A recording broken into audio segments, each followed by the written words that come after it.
What's up sa inyo mga ka-Dude Farm? For today's video ay papakita namin ang aming daily routine at kung paano kami nagje-general cleaning. Ayan, sa ganyang panahon is importante na tayo ay laging naglilinis ng ating area, no?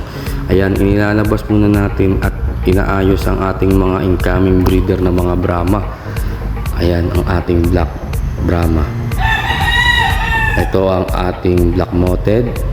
Ayan po ang ating Gold Lace Pair, Blue Pair at ating Colombian Bob at ang ating Black Moted. Ayan, nililinis natin ang ating area kasi importante ito, no?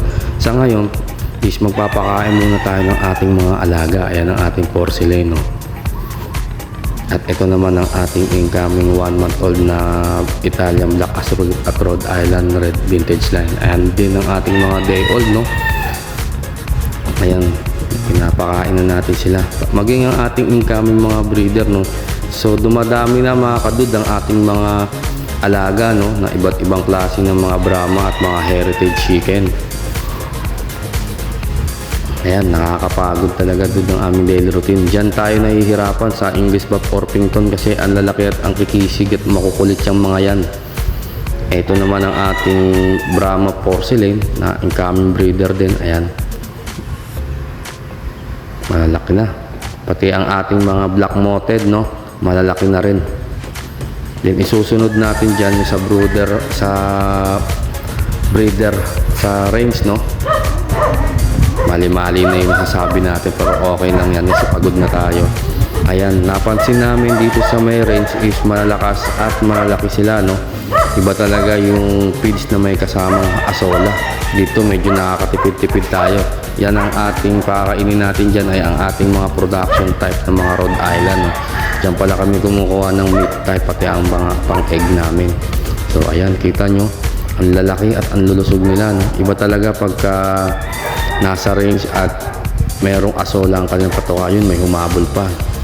So ayan naman mga Dude, papunta tayo ng breeder house kung saan napakalayo ng ating breeder house kasi dito natin nailagay, no. Ayan ang ating show type Italian Black Astroloop.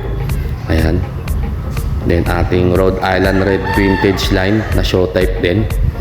Ayan, sa ngayon off season at mahina silang mag-itlog, no, pero okay lang yan. Ayan mga Dude, umpisa natin ang pag-general cleaning. Inuuna natin ang mga ilalim ng ating mga kulungan kung saan iwinawalis natin, no, dahil tuyo na ang mga dumi nila at naging lupa na. At ayan, dahil tutulungan na ako ng aking asawa. Bali dito na rin kami nagde-date sa farm namin, no. Hindi na kami nakakagala kasi yan ang aming bonding. Ayan, makikita nyo malinis na ang ating ilalim at meron pang iba dyan na lilinisin natin. Dahil sa pagod ko, yung asawa ko na lang din ang magtutuloy nito. Ayan, no, kita nyo napakasipag ng aking asawa at nakakatuwa lang kasi tinutulungan nila tayo sa ating hilig sa pag-aalaga, no. Maging sila ay nahihilig na rin, no. Ayan nga pala, ayan din pala ang ating pang disinfect, no. Meron niyang Zone Rock sabon. Ayan, una pagkatapos nating linisin ang ating area is dinidisinfect na natin to, no, pating mga ilalim, gilid, lahat ng palibot ng ating mga kulungan dahil importante at mahalaga pa na malinis ang ating kapaligiran ng ating farm, no.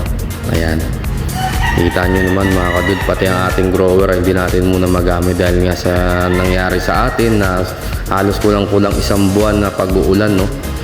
At ayan mga ka-Dude Farm, natapos na natin. Sobrang pagod namin mag-asawa dyan, dalawa lang kami ang bumanat dyan na linisin yung area na yan, no.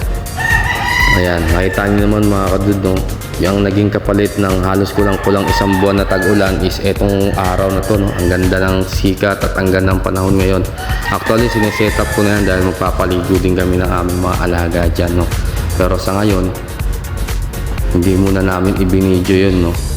Pero magkakaroon din tayo ng content doon at bibidyo natin yun.